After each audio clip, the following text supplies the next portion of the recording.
ക്രിസ്തുയേശുവിൽ സ്നേഹമുള്ള സഹോദരി സഹോദരന്മാരെ, യോഹന്നാന്റെ സുവിശേഷ പഠനത്തിൻ്റെ 11ാമത്തെ എപ്പിസോഡിലേക്ക് എല്ലാ ബഹുമാന്യ ശ്രോതാക്കൾക്കും സ്വാഗതം. യോഹന്നാന്റെ സുവിശേഷം 3-ാം അധ്യായമാണ് നാം ഇപ്പോൾ പഠിച്ചുകൊണ്ടിരിക്കുന്നത്.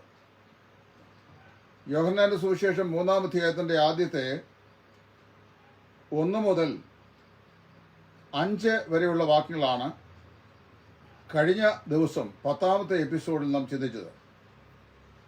അവിടെ the necessity of new birth, അതായത് വീണ്ടും ജനനത്തിൻ്റെ അനിവാര്യത എന്ന വിഷയം നമുക്ക് പഠിക്കുവാൻ കർത്താവ് ഇടയാക്കി. ഇന്ന് 3-ാം അധ്യായത്തിൻ്റെ 6 മുതൽ 13 വരെയുള്ള ഭാഗമാണ് ഇവിടെ നാം വിചിന്തനം ചെയ്യുവാൻ ദൈവസേനയിൽ ആഗ്രഹിക്കുന്നത്. 3 അതിപ്രധാനമായ വിഷയങ്ങൾ ഈ 2-ാം ഭാഗത്ത് ഉണ്ട്. 2-ാം ഭാഗത്തിൻ്റെ തലക്കെട്ട് the nature of the new birth എന്നുള്ളതാണ്. അതായത് പുതുജനനത്തിൻ്റെ അല്ലെങ്കിൽ വീണ്ടും ജനനത്തിൻ്റെ സ്വഭാവം, വീണ്ടും ജനനത്തിൻ്റെ അനിവാര്യത, ആവശ്യകത എന്നാണ് നമ്മൾ ചിന്തിച്ചു. അത് ദൈവരാജ്യം കാണുവാനും ദൈവരാജ്യത്തിൽ പ്രവേശിക്കുവാനും വീണ്ടും ജനനം ആവശ്യമാണ് എന്ന് പരിശുദ്ധാത്മാവ് അവിടെ പറയുന്നു. ഇനി വീണ്ടും ജനനത്തിൻ്റെ സ്വഭാവം എന്നാണ് ഞാൻ പറയാൻ പോകുന്നത്. 1, വീണ്ടും ജനനം ഒരാത്മീകമായിരിക്കുന്ന ജനനമാണ് എന്ന് പറഞ്ഞാൽ അത് ശാരീരികമായ ജനനം അല്ലെന്നാണ് എൻ്റെ അർത്ഥം. 2, അത് തികച്ചും മാർമികമായ മണ്ഡലത്തിൽ സംഭവിക്കുന്ന ഒരു ജനനമാണ്. 3, അത് യഥാർത്ഥമായ ഒരു ജനനമാണ്. ഈ 3 ചിന്തകൾ നിങ്ങളുടെ മനസ്സിൽ വയ്ക്കുക ഈ പഠനം പുരോഗമിക്കുമ്പോൾ. 1, അത് ആത്മീകമായ ജനനമാണ്.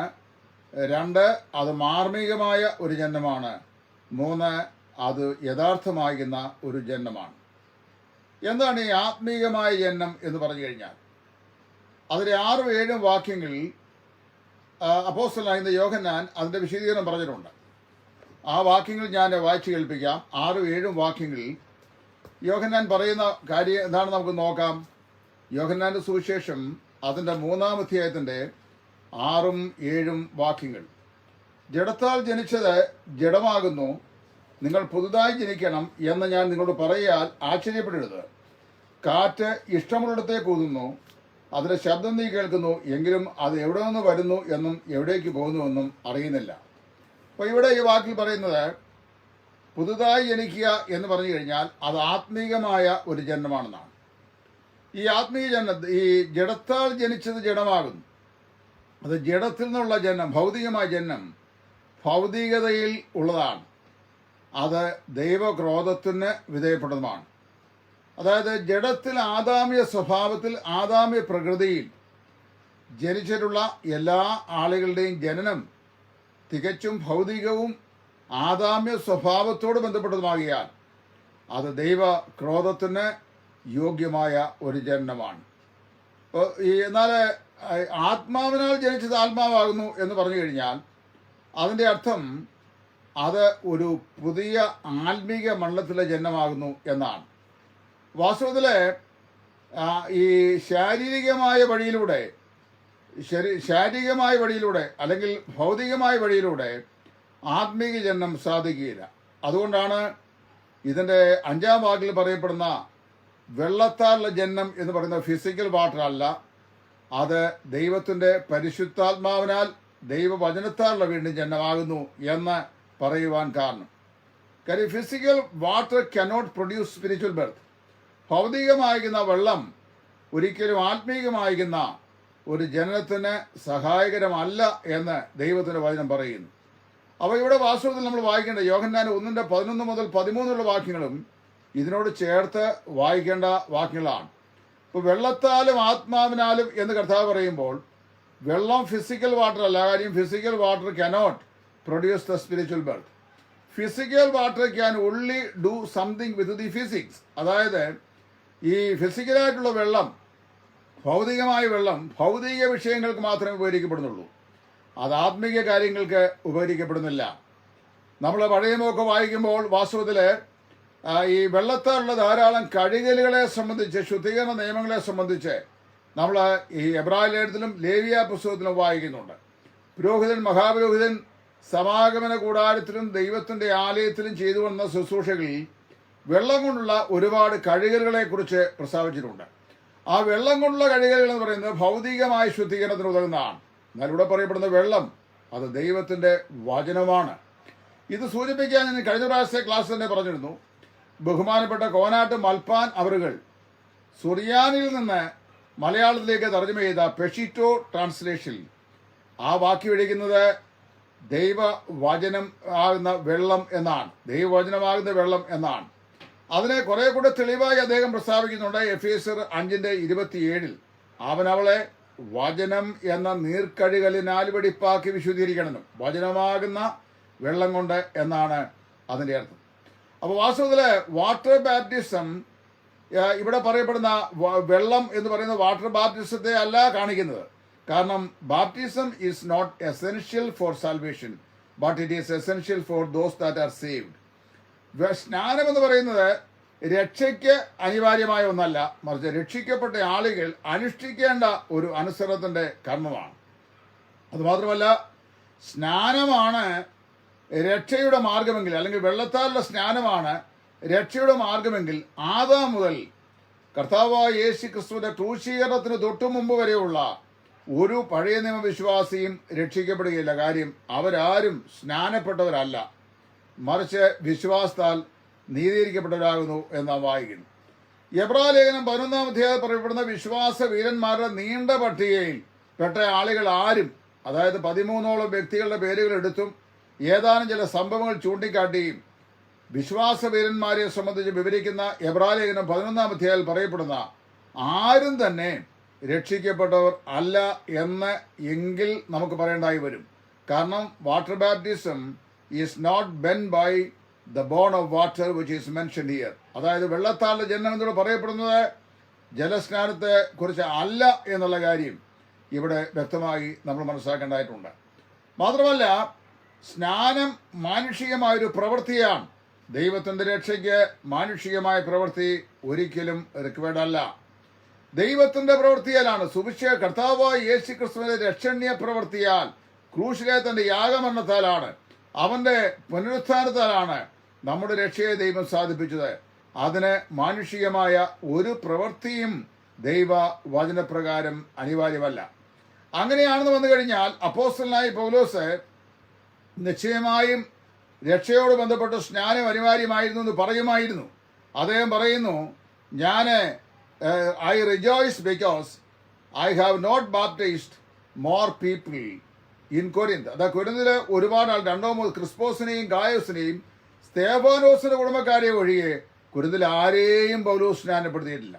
എന്നിട്ട് ഒരു വാക്കുകൂടെ പറയുകയാണ്, സ്നാനപ്പെടുത്തുവാനല്ല സുവിശേഷം അറിയിപ്പാനത്രേ കർത്താവ് എന്നെ നിയോഗിച്ച് അയച്ചത്. അപ്പോൾ വാസ്തവത്തില് സ്നാനം രക്ഷയ്ക്ക് ഉപാധിയല്ല, രക്ഷിക്കപ്പെട്ടവർ സ്വീകരിക്കേണ്ട അനുസരണത്തിന്റെ കർമ്മപരിപാടിയാണ്. മനുഷ്യന്റെ കർമ്മപരിപാടികൾ ദൈവത്തിന്റെ രക്ഷയ്ക്ക് ഒരിക്കലും ആവശ്യമായി വരുന്നില്ല എന്ന് പരിശുദ്ധാത്മാവ് ഇവിടെ പറയുന്നു. അപ്പോൾ new birth can be produced only by spiritual means. അതായത് പുതുജന്മം അല്ലെങ്കിൽ വീണ്ടും ജന്മം ആത്മീകമായ മാധ്യമത്തിൽ കൂടി മാത്രമേ സാധിക്കുള്ളൂ. ഏതൊക്കെയാണ് ഈ മാധ്യമം? Number 1, the spirit of God, ദൈവത്തിന്റെ പരിശുദ്ധാത്മാവ്. അതാണ് ആത്മാവിനാലും ജലത്താലും വെള്ളത്താലും എന്ന് പറയുന്നത്. The spiritual birth is effected by means of the spirit of God. അതായത് പുതുജന്മം അല്ലെങ്കിൽ വീണ്ടും ജന്മം സാധിക്കുന്നത് ദൈവത്തിന്റെ പരിശുദ്ധാത്മാവിനാൽ ആണ്. 2, അത് യോഹന്നാൻ 3:6-ലും 6:63-ലും വ്യക്തമായി യോഹന്നാൻ പറയുന്നു. രണ്ടാമത് പറയുന്നത് ദൈവത്തിന്റെ വചനമാണ്, ദൈവത്തിന്റെ വചനമാണ്. അപ്പോൾ നമ്മൾ വായിക്കുന്നു, വചനമാകുന്ന നീർക്കഴുകൽ അല്ലെങ്കിൽ ദൈവത്തിന്റെ വചനം. വചനം കൊണ്ട് ഈ കിടന്ന ബീജത്താലല്ല, കെടാത്തതിനാലും ജീവനുള്ളതും നിലനിൽക്കുന്നതുമായ ദൈവവചനത്താൽ അത്രേ നിങ്ങൾ വീണ്ടും ജനിച്ചിരിക്കുന്നു. പത്രോസിന്റെ 1-ാം ലേഖനം അതിന്റെ 1-ാം അധ്യായത്തിന്റെ 23-ാം വാക്യം. അവിടെ പറയപ്പെടുന്നത് ദൈവത്തിന്റെ വചനമാകുന്നു. അപ്പോൾ ദൈവത്തിന്റെ പരിശുദ്ധാത്മാവ് ദൈവത്തിന്റെ വചനം. അതുകൊണ്ട് 5-ാം വാക്കിൽ പറയപ്പെടുന്ന വെള്ളം എന്ന് പറയുന്നത് അത് ഒരിക്കലും ആത്മീയ ജനനത്തിന് സഹായമായ ഫിസിക്കൽ വാട്ടർ അല്ല, മറിച്ച് ദൈവത്തിന്റെ വചനമാകുന്ന വെള്ളത്തെക്കുറിച്ചാണ്. കഴിഞ്ഞ ദിവസവും ഞാൻ ഒരു പെന്തക്കോസ്ത് പാസ്റ്ററുടെ ഒരു ടീച്ചിങ്, അദ്ദേഹം അമേരിക്കയിൽ വലിയ നന്നായി പഠിപ്പിക്കുന്ന ഒരാളാണ്.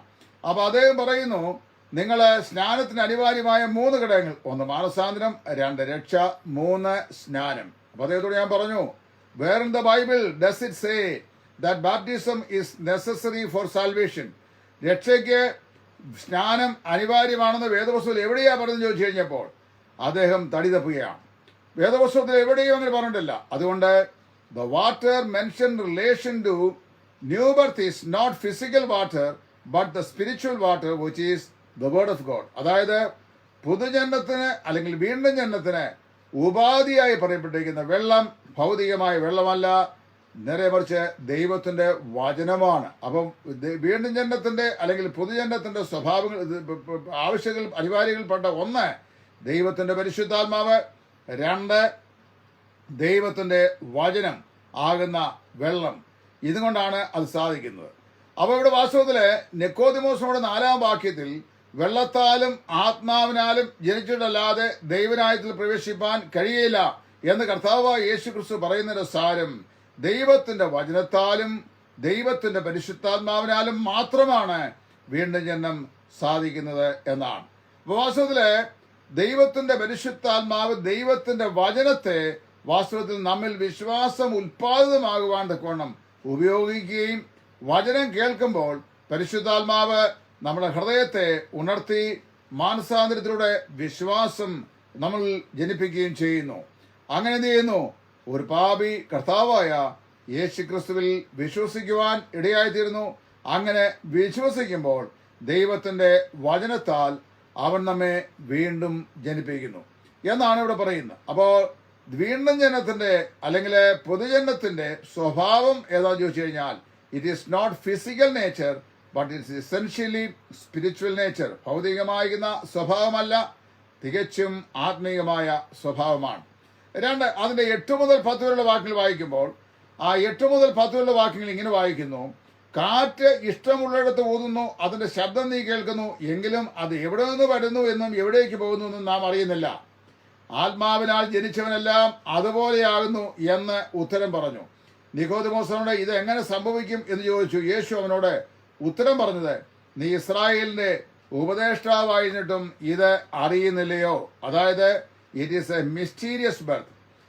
പൊതുജന്മം അല്ലെങ്കിൽ വീണ്ടും ജന്മം എന്ന് പറയുന്നത് അത് ദൈവത്തിന്റെ ആത്മാവിനുള്ള ജന്മമാണ്. 2, അത് തികച്ചും മാർമികമായ ഒരു ജനനമാണ് എന്നാണ് പറയുന്നത്. അപ്പോൾ no one can explain the wind and where does it come and where to it's goes. അതായത് കാറ്റ് എവിടെ നിന്ന് വരുന്നു എവിടേക്ക് പോകുന്നു എന്ന് ആർക്കും വിശദീകരിക്കാൻ കഴിയില്ല. അതുപോലെ തന്നെയാണ് ദൈവത്തിന്റെ പരിശുദ്ധാത്മാവിന്റെ നമ്മിലുള്ള പ്രവർത്തനവും. നമുക്ക് ഒരു നിലയിലും അതിനെ വിവരിക്കാൻ കഴിയില്ല. അതായത് വീണ്ടും ജന്മത്തിന്റെ പ്രോസസ് എങ്ങനെയാണെന്ന് നമുക്ക് വിശദമാക്കി കൊടുക്കാനായിട്ട് സാധിക്കുകയില്ല. both the spirit and the believer are like the wind. അതായത് ദൈവത്തിന്റെ പരിശുദ്ധാത്മാവും വിശ്വസിക്കുന്ന വിശ്വാസിയും ഈ കാറ്റിന് സമാനമാണ്. എവിടെ നിന്ന് വരുന്നു എവിടേക്ക് പോകുന്നു എന്ന് അറിയുന്നില്ല. അതുപോലെ തന്നെയാകുന്നു പുതുതായി ജനിക്കുന്നവനും എന്ന് പറഞ്ഞു കഴിഞ്ഞാൽ, ഒരാൾ രക്ഷിക്കപ്പെട്ട് കഴിഞ്ഞാൽ അല്ലെങ്കിൽ വീണ്ടും ജനിച്ചു കഴിഞ്ഞാൽ അദ്ദേഹം വീണ്ടും ജനിച്ചാണെന്ന് അദ്ദേഹത്തിന് അറിയാം, ദൈവത്തിനും അറിയാം. പക്ഷേ ഈ വീണ്ടും ജന്മം എപ്രകാരമാണ് നമ്മിൽ പ്രാവർത്തികമാകുന്നത് എന്ന് നമുക്ക് വിവരിക്കാൻ സാധിക്കില്ല. കാരണം it absolutely and fundamentally takes place in the inner being. നമ്മുടെ ആന്തരിക മനുഷ്യനിലാണ് ഈ കാര്യം സംഭവിക്കുന്നത്. ദൈവത്തിന്റെ പരിശുദ്ധാത്മാവിന്റെ വർക്കിങ്ങിലാണ് ആ കാര്യം സംഭവിക്കുന്നത്. അതുകൊണ്ട് നമുക്ക് വാസ്തവത്തിൽ അത് വിശദമായി മനസ്സിലാക്കുവാനല്ലാതെ വിശദമായി വിശദീകരിക്കുവാൻ, അതായത് വീണ്ടും ജനത്തിന്റെ പുതുജനത്തിന്റെ പ്രോസസ് എന്താണെന്ന് വിവരിക്കുവാൻ നമുക്ക് സാധിക്കുകയില്ല. ഇവിടെ നിക്കോദിമോസിന്റെ കർത്താവ് ചോദിക്കുകയാണ് അടുത്ത വാക്യത്തിൽ, നീ ഇസ്രായേലിന്റെ ഉപദേഷ്ടാവായിട്ടും ഇത് അറിയുന്നില്ലയോ? അതായത് ഈ കാറ്റ് അതിന് ഇഷ്ടമുള്ളിടത്തേക്ക് ഊതുന്നു, എവിടെ നിന്ന് വരുന്നു എവിടേക്ക് പോകുന്നു എന്നുള്ളത് അറിയുന്നില്ല എന്ന് പറഞ്ഞ പോലെ വീണ്ടും ജന്മത്തിന്റെ സ്വഭാവം എങ്ങനെ വെച്ചാൽ it is quite mysterious and it is ununderstandable. അത് തികച്ചും മാർമികമാണ്, നമുക്ക് മനസ്സിലാക്കാൻ കഴിയില്ല. ഇപ്പൊ വീണ്ടും ജന്മം ആത്മീകമായി നടക്കുന്നു. 2, വീണ്ടും ജന്മം അത് മാർമികമായി സംഭവിക്കുന്നു. 3, ഇത് ആത്മാവിൽ നടക്കുന്ന ജനനമാണ് എന്നാലും മാർമികമായി സംഭവിക്കുന്ന ജനനമാണെങ്കിലും മറ്റൊരു കാര്യം പറയുകയാണ് 11 മുതൽ 13 വാക്യങ്ങൾ, ഇത് യഥാർത്ഥമായ ഒരു ജനനമാണ്. ആമേൻ ആമേൻ ഞാൻ നിന്നോട് പറയുന്നു, ഞങ്ങൾ അറിയുന്നത് പ്രസ്താവിക്കുകയും കണ്ടത് സാക്ഷീകരിക്കുകയും ചെയ്യുന്നു, ഞങ്ങളുടെ സാക്ഷ്യം നിങ്ങൾ കൈക്കൊള്ളുന്നില്ലതാനും. ഭൂമിയിലുള്ളത് നിങ്ങളോട് പറഞ്ഞിട്ട് നിങ്ങൾ വിശ്വസിക്കുന്നില്ലെങ്കിൽ സ്വർഗത്തിലുള്ളത് നിങ്ങളോട് പറഞ്ഞാൽ എങ്ങനെ നിങ്ങൾ വിശ്വസിക്കും? സ്വർഗത്തിൽ നിന്ന് ഇറങ്ങി വന്നവനായി സ്വർഗത്തിൽ ഇരിക്കുന്നവനായ മനുഷ്യപുത്രനല്ലാതെ ആരും സ്വർഗത്തിൽ കയറിയിട്ടില്ല. പ്രത്യേകം മനസ്സിലാക്കണം, it is a real birth എന്ന് പറഞ്ഞു കഴിഞ്ഞാൽ ഇത് കേവലം ഒരു ഫാന്റസി അല്ല, വെറും ധാരണയല്ല, വെറും അനുമാനമല്ല. ഇത് really takes place in the heart. അതായത് യഥാർത്ഥമായ ഒരു ജനനമാണ്. അതുകൊണ്ട് പറയാണ്, ഇത് മാർമികമായ ജനനമാണെങ്കിലും ആത്മാവിൽ സംഭവിക്കുന്നതാണെങ്കിലും അത് യഥാർത്ഥമായ ഒരു ജനനമാണ്. യേശു നിക്കോസിനോട് പറയാണ്, ഈ പുതുജന്മം അല്ലെങ്കിൽ വീണ്ടും ജനം എന്ന് പറയുന്നത് വെറും ഒരു തോന്നലല്ല, അതൊരു അനുഭവമാണ്, ഒരു യാഥാർത്ഥ്യമാണ്. ഒരു വ്യക്തി കർത്താവായ യേശു ക്രിസ്തുവിൽ വിശ്വസിക്കുമ്പോൾ, അവന്റെ വചനത്തിൽ വിശ്വസിച്ച് കർത്താവായ യേശു ക്രിസ്തുവിനെ സ്വീകരിക്കുമ്പോൾ എന്ത് ചെയ്യുന്നു? അവന്റെ ജീവിതത്തിലെ അത്ഭുതാവഹമായിരുന്ന ഈ പുതുജന്മം അരങ്ങേറുന്നു. രക്ഷിക്കപ്പെട്ട വിശ്വാസികൾക്ക് അറിയാം അവർ രക്ഷിക്കപ്പെട്ടവരാണെന്ന്. രക്ഷിക്കപ്പെട്ട വിശ്വാസികളെ ദൈവത്തിന്റെ പരിശുദ്ധാത്മാവിനറിയാം അവർ രക്ഷിക്കപ്പെട്ടവരാകുന്നുവെന്ന്. ഇന്ന് രക്ഷിക്കപ്പെട്ടു എന്ന് പറയുകയും രക്ഷിക്കപ്പെടാത്ത അവിശ്വാസികൾ പോലും അടച്ചു പോകുന്ന അധമമായ വാക്കുകൾ സംസാരിക്കുകയും പ്രവർത്തിക്കുകയും ഒക്കെ ചെയ്യുന്ന ആളുകൾ തത്വത്തിൽ രക്ഷിക്കപ്പെട്ടവരല്ല, രക്ഷിക്കപ്പെട്ടവരാണ് എന്ന് പറഞ്ഞ് നമ്മുടെയൊക്കെ കൂട്ടായ്മയിൽ കിടക്കുന്ന വെറും കല്ലുകളാണ്, നമ്മുടെ ആഹാരത്തിലെ കല്ലുകളാണ്. അത് പ്രത്യേകം ഞാനും നിങ്ങളും മനസ്സിലാക്കണം. അപ്പൊ ഇവിടെ 3 കാര്യങ്ങളാണ് നമ്മളിപ്പോൾ പഠിച്ചത്. The nature of spiritual birth, അതായത് ന്യൂ ബർത്ത്, പുതുജനത്തിന്റെ സ്വഭാവം എന്താണ്, പുതുജനത്തിന്റെ ആവശ്യകത എന്താണ് നമ്മൾ ആദ്യം പഠിച്ചു. പുതുജനത്തിന്റെ സ്വഭാവം 3. It's a new birth by the spirit of God. അത് ദൈവത്തിന്റെ പരിശുദ്ധാത്മാവിനാൽ അരങ്ങേറുന്ന ഒരു വീണ്ടും ജനനമാണ്. 2, it is a mysterious birth. അത് മാർമികമായ ഒരു ജനനമാണ്. Yet it is a real birth. അത് യഥാർത്ഥമായ ഒരു ജനനമാണ്. ഒരു ശിശു ഒരമ്മയുടെ ഗർഭപാത്രത്തിൽ എപ്രകാരം ഉരുവാകുന്നുവോ അതുപോലെ തന്നെ ദൈവത്തിന്റെ പരിശുദ്ധാത്മാവിനാൽ ക്രിസ്തു നമ്മിൽ ഉരുവാകുന്ന സ്വർഗീയ പരിശുദ്ധാത്മാവിന്റെ പ്രവൃത്തിയാണ് വീണ്ടും ജനനം എന്ന് പറയുന്നത്. അപ്പൊ കർത്താവായ യേശുവിനെ രക്ഷിതാവും കർത്താവുമായി കൈക്കൊള്ളുന്ന എല്ലാ ആളുകളും യഥാർത്ഥമായും വീണ്ടും ജനിക്കുന്നു. അത് അവരുടെ ജീവിതത്തിന്റെ അനുഭവമാണ്. പക്ഷെ അതിനെ എക്സ്പ്ലെയിൻ ചെയ്യാൻ, വിശദമാക്കുവാൻ ഒരു പക്ഷെങ്കിൽ എനിക്ക് നിങ്ങൾക്കും സാധിക്കുകയില്ല എന്ന് മാത്രമേ ഉള്ളൂ. ഇതാണ് ഇവിടുത്തെ പ്രധാനപ്പെട്ട പ്രമേയം. ഞാൻ ഇന്നത്തെ വീഡിയോ ഇവിടെ നിർത്തുന്നു. കർത്താവ് അനുവദിച്ചാൽ അടുത്ത ദിവസം ഇതിന്റെ ബാക്കി ഭാഗം നമുക്ക് വീണ്ടും ചിന്തിക്കാവുന്നതാണ്. അതുവരെ ഈ പാഠഭാഗങ്ങൾ നിങ്ങൾക്ക് എല്ലാവർക്കും പഠനത്തിന് ഒരു അനുഗ്രഹമായി തീരട്ടെ. വീണ്ടും ജനനത്തിന്റെ സ്വഭാവം ഇതുവരെയും എന്താണെന്ന് മനസ്സിലാക്കിയില്ലാത്ത ആരെങ്കിലും എന്നെ ശ്രമിക്കുന്നു എങ്കിൽ നിങ്ങൾക്ക് അത് വ്യക്തമായി ഗ്രഹിപ്പാൻ ദൈവത്തിന്റെ പരിശുദ്ധാത്മാവ് സഹായിക്കട്ടെ എന്ന് പ്രാർത്ഥിക്കുന്നു. ക്രിസ്തുവിൽ നിങ്ങളുടെ സഹസഹോദരൻ സുവിശേഷകൻ ടൈറ്റസ് ഫ്രം ഇടയാറുമുള്ള. Thank U.